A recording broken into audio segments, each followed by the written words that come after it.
تولد تاجیکستان و جهان را از استودیوی مرکزی رادیو آزادی پیشنهاد شما میکنیم. من شعله گلخوجه در کنارتون هستم. سلام. نخست مرور خواهیم داشت به سرخط موضوع برنامه امروز 30 مردم در انتظار کمک و کمیته حالتهای فوق‌العاده بی‌خبر. آبخیزی در ناحیه رشت زمین‌های کشت را ویران کرده است. قصد خودکشی برای خانه پدری و یا چگونه بحث منزل اعضای یک خانواده را در شهر کلوب به همدیگر دشمن نمود. یا سر لباس برآمدگی ما خانه رفتن نمیتونیم لاد نمیکنم میگه خچگو کنیم از کرانتینه. علاج واقع پیش از وقوع ساکنان کوچه مهنت دوشنبه میگن تا به کی باید منتظر فوجیه بمانند. کودک‌ها هر روز همینجا کشوله میشن. این ببینه چه خیلی ما حکم تا کی انتظار شدیم که اینو طلبه را علیش کنن. با گرم شدن هوا در ناحیه رشت آب دریای سرخاب به ساحل‌هایش بیرون رفته است. ساکنان چندی از دهه‌ها زمین‌های کشتشان را از دست داده و اکنون خطر به خانه و راه‌های ماشینگر تهدید می‌کند. آنها میگویند تلاش‌هایشان برای ساحل بندی نتیجه نداده است و اکنون چشم به راه کمک هستند. میرزا نبی خالقزاد در این باره تفصیلات بیشتر می‌دهد. بر اثر آبخیزی دریای سرخاب در ناحیه رشت شرقی تاجیکستان ده ها هکتار زمین کشت مردم و نسازهای آبکش خراب شده و بر راههای ماشینگرد و پلها تهدید می کند. ساکنان دهه لایابه و چمنزار و هاید میگویند 2 هفته می شود که دچار این مشکل هستند، ولی مقامات خصوصا کمیته حالتهای فوق‌العاده توجه نکرده است. زمین های دهقانی که آب شسته است به قبل ساکنان دهات ساحل دریا دیگر به این زودی حاصل نمیدهند.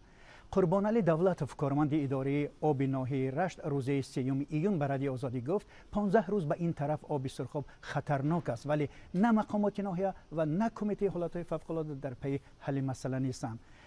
ضمناً وقتی که ما با کمیته حالتهای فوق‌العاده در تماس شدیم گفتند که هنوز به بخش قبول معلومات ها از نواحی و شهرهای کمیته یعنی به ثبوت که آنها همچنین معلومات از ناحیه رشت نرسیده است. ساکنان دههای ضرردیده رشت برای ما عکس ها و نوارهای ویدئویی از وضع دریای سرخاب فرستادن و همچنان که ما میبینیم آب دریا ده ها هکتار زمین های کشت را خراب کرده است.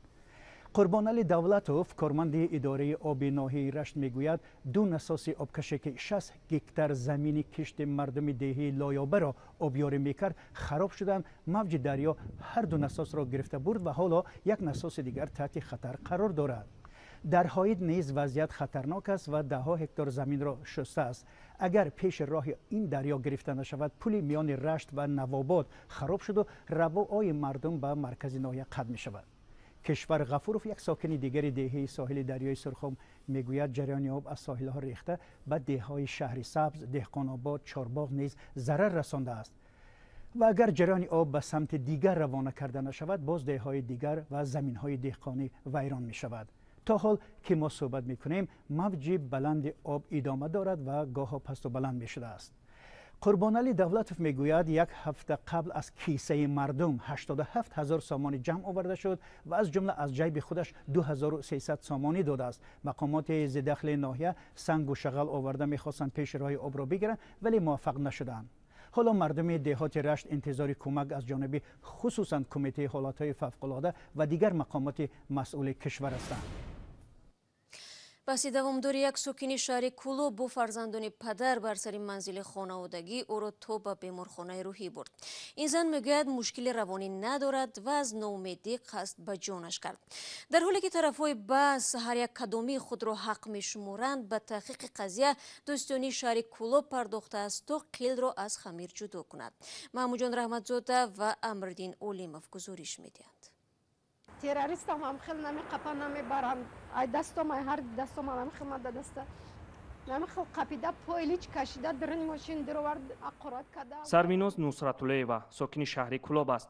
2 هفته قبل او در نزد بینای شهرداری کلوب قصد به جان خود کرده دستانش را بریده بود. سببش را هم نادیدگیری مشکلاتش عنوان کرد. بعد این حادثه مقامات سرمیناز را در بیمارستان روحی بستری کردند. 1 هفته آنجا ماند. بعد رخصت شدنش اکنون در دوشنبه قرار دارد. وکیل دفاع را کرده است و میخواهد مشکلش در نهادهای جمهوریوی بررسی شود. دیجورنی زنگ میزنن میآیند میبینن عریضه میگیرن میگلت کوبی درین خانه شاهد نداری هیچ چاره نمیبینن برین سودم مراجعت کنین میگن تمام. در گنرال عریضه دادم عمدن درده گفتن ممکن است در آمدن کرانتینه. گفتم فهموندم که کم جا ندارم. قطعیم گودکم بنام سری یا سری لباس برآمدگی ما خانه رفتن نمیتونیم لادمون میکنم با میگه خچ کنیم از کرانتینه. سربیناز 36 ساله میگوید از سال 2007 به این سو با خواهر و برادرانش برای منزل پدریشان بحث دارد. تا حال 16 تشخیص سودی طبی از آسیب‌های جسمانی دارد. میگوید که هر تشخیص را بعد علت و کوب شدنش از سوی برادر، مادر و خواهر و خواهرزاده‌هایش گرفته است، اما بار نسبت آنها از جانب مقامات چاره‌ای ناندیشیده اند. خانه را فروختنیاند و دارم در خانه زندگی کردن نیست. در کلاب شنبه است. در دم سه ماه یک بار میآید، 3 روز میسته میرود. زن و کودکش همینجا ده. در میخواد که خانه را فروشد، شنبه خانه بگیرد. این زن میگوید بعد جنگ و جنجال ها مجبور می شود که همراه پسری بیمارش چند روز را در خانه شناسایش گذراند. هرگاه به حجره خود برمیگردد باز مناقشه میخیزد. روز 21 ماه 5 قطعی بچهش گاز شپیدن. ما در کوچه گشتیم، خانه در اومدن نمیتونیم، بدروی میزنن. ما مادر سربیناز میگوید که دخترش او را میزند و نمیگذارد که در خانه‌اش آرامانه زندگی کند. نگین اما روزیه به علت خوب نبودن سلامتیش به صحبت ویدیویی راضی نشد، اما گفت چند مرتبه دخترش او را زیر علت کوب قرار داده است. او میگوید که 18-19 سال شد که یک پای آنها در اداره میلیسه است. حالا این قضیه را دادستانی شهر کلاب دقیق میکند. در دادستانی هم از این بیشتر شرح ندادند. این باری اول نیست که زنها بعد مشکلات پی در پی قصد به جان خود میکنند. اولیما اوچیلووی 34 ساله شب 10 ایون بعد بحث‌های اولوی خود را آتش زده در بیمارستان درگذشته بود. با وجود آنکه تاجیکستان قانون درباره مبارزه با زوراوری در عائله را قبول کرده است و برنامه‌های دولتی پیشگیری از زوراوری در عائله برای سالهای 2014-2023 وجود دارد، حامیان حقوق میگویند زوراوری به زن در خانواده مشکل جدی میماند و حکومت تاجیکستان برای رفع آن به قدر کافی تلاش نمیکنند.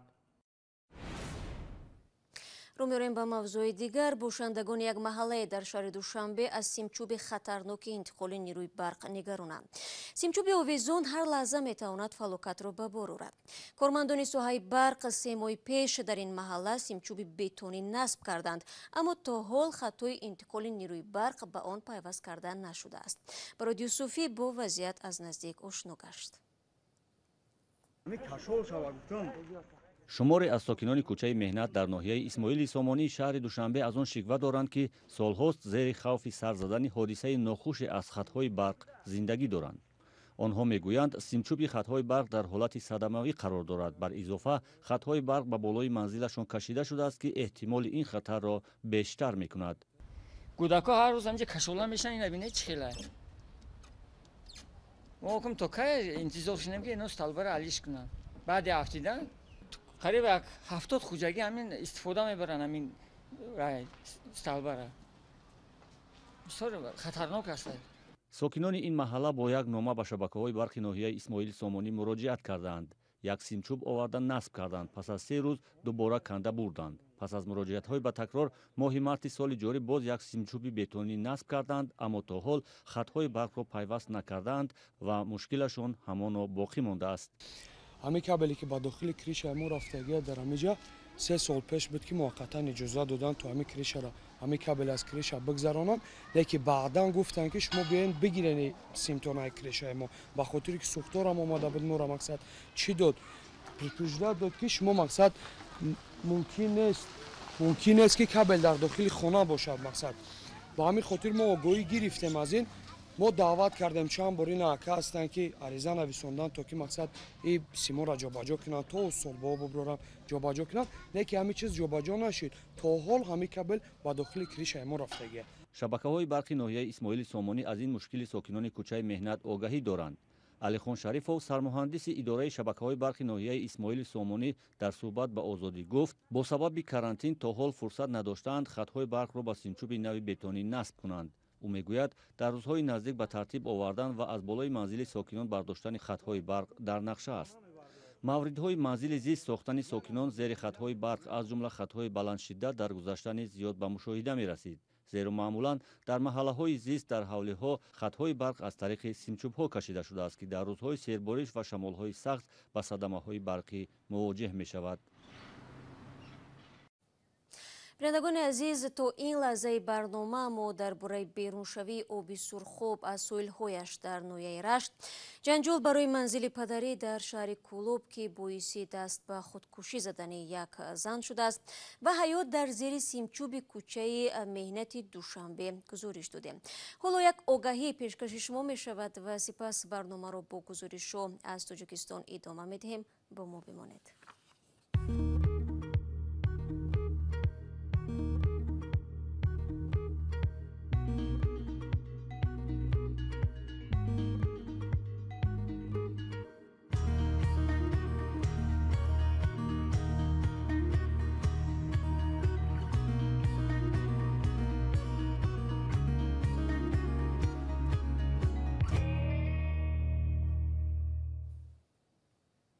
شما برنامه خبری رادیو آزادی رو تماشا دارید.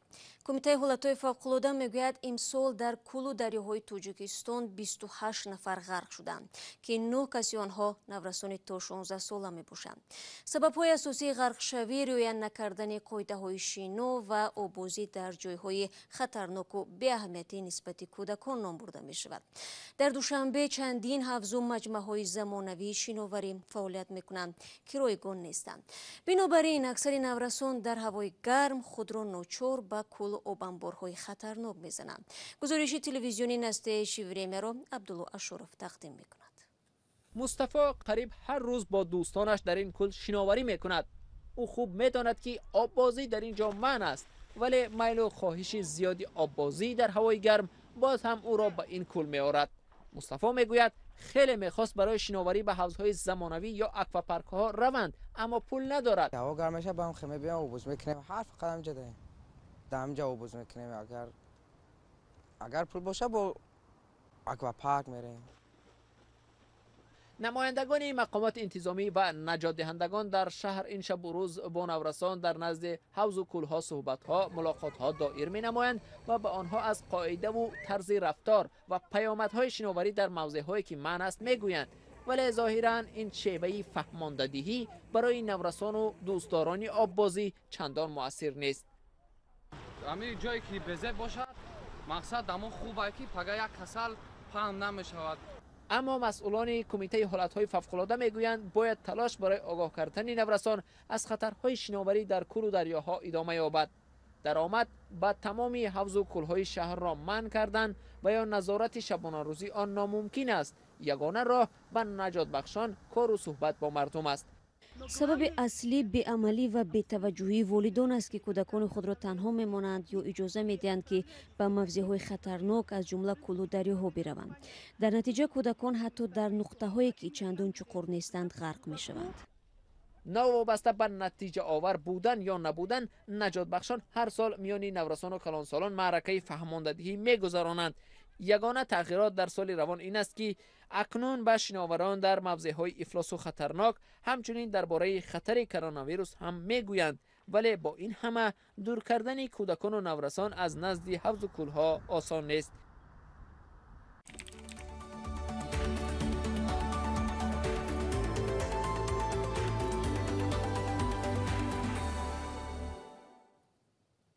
و خبر دیگر، پرزیدنت تاجیکستان در عهد کرونا ویروس امروز به سوق رفت و در نمایشگاه زردآلو افشاند. بنا به معلومات دفتر رئیس جمهور امالی رحمان، در نویه باباجان غفورов و صاحبکاران خواسته است که کارخانه های نفت تشکیل کنند. سال گذشته از ولایت سوخت به خارج تاجیکستان نزدیک بیش از 4000 تن میوه تر صادرات شده است. پرزیدنت تاجیکستان 3 ماه پیش در ولایت سوخت بود و تجلیل پردبدبه جشن نوروز را اشتراک کرد. خودداری نکردن مقامات از تجلیل نوروز در پس منظر گسترش بیماری کووید 19 با انتقادهای زیاد روبرو شد. بینندگان عزیز، اینجا وقتی برنامه اخباری آزادی به انجام میرسد. تشکر از یکایک شما که تا این لحظه ها با ما بودید. خبر گزارش‌های دیگر را در سامانه رادیو آزادی زیر نشانی www.azadi.org میتوانید مطالعه کنید و در صفحه آزادی ویدیو در یوتیوب ببینید. فراموش نکنید فردا صبح بر وقت شما را با خبرهای نو در نوید بامدادی منتظریم. تا آن دم خدا نگهداری هر یک شما.